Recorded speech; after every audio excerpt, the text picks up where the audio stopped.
The winds of Ceylon Prime howled like 1,000 dying voices, sweeping across the jagged red plains where predators stalked under the cover of endless storm clouds.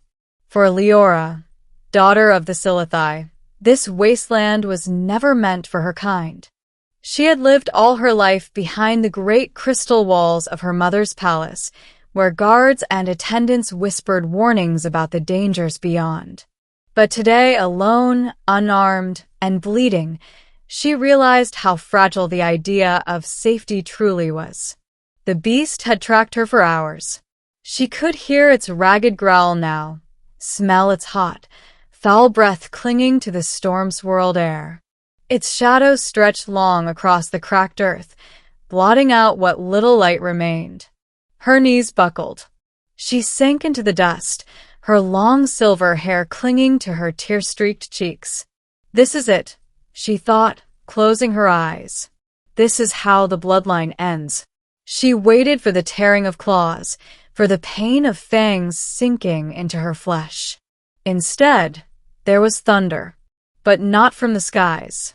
A sound split the storm, sharp and mechanical, a roar unlike anything she had ever heard. The beast shrieked.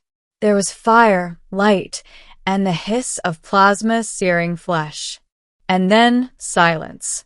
When she dared to open her eyes, a figure stood between her and the smoldering corpse of the predator.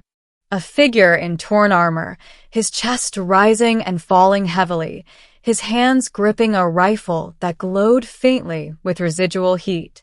Not Silithai. Not beast. Human. The beginning, a meeting in the wasteland.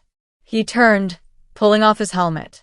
His face was streaked with soot and blood, but his eyes, those startling earth-colored eyes, held no malice. "You're alive," he said, voice hoarse. "Good." Leora struggled to rise, clutching her side where the beast's claws had grazed her earlier.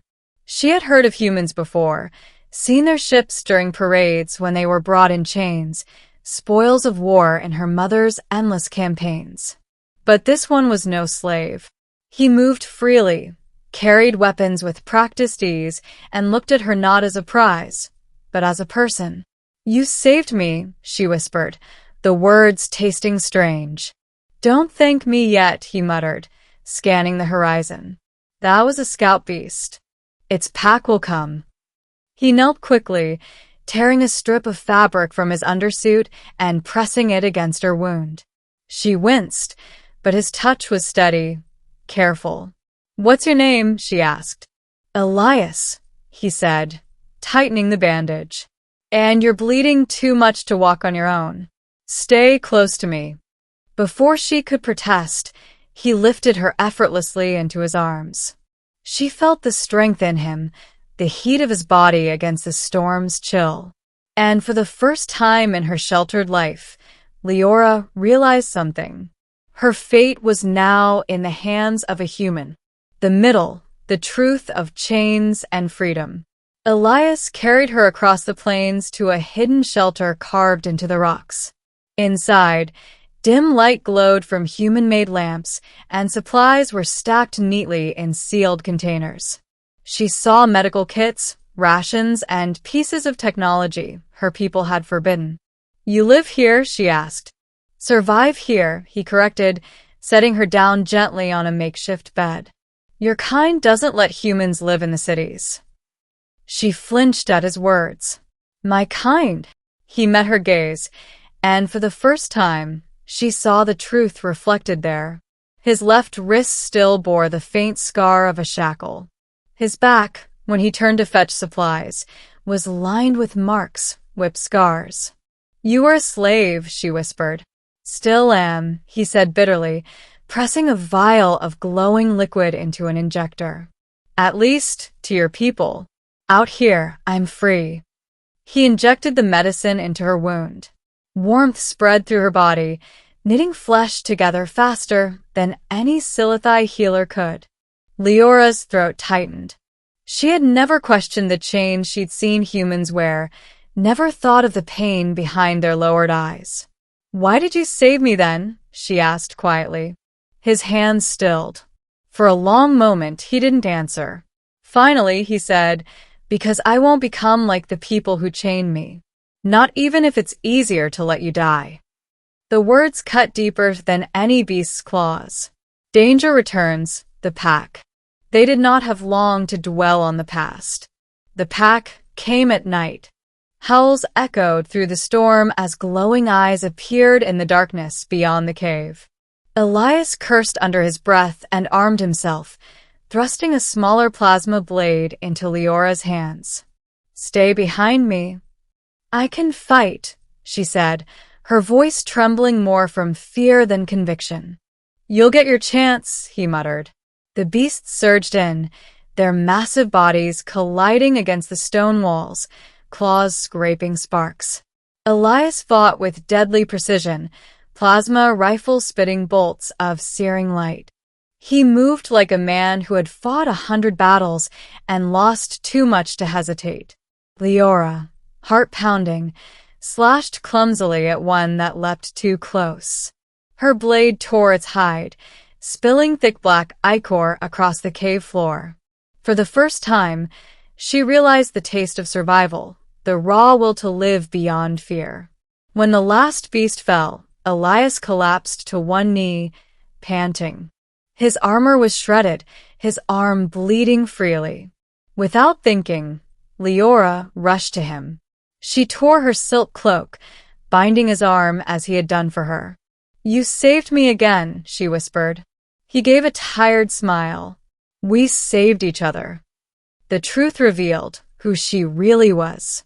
In the quiet that followed, with the storm fading outside, Elias finally asked, "Why were you out there?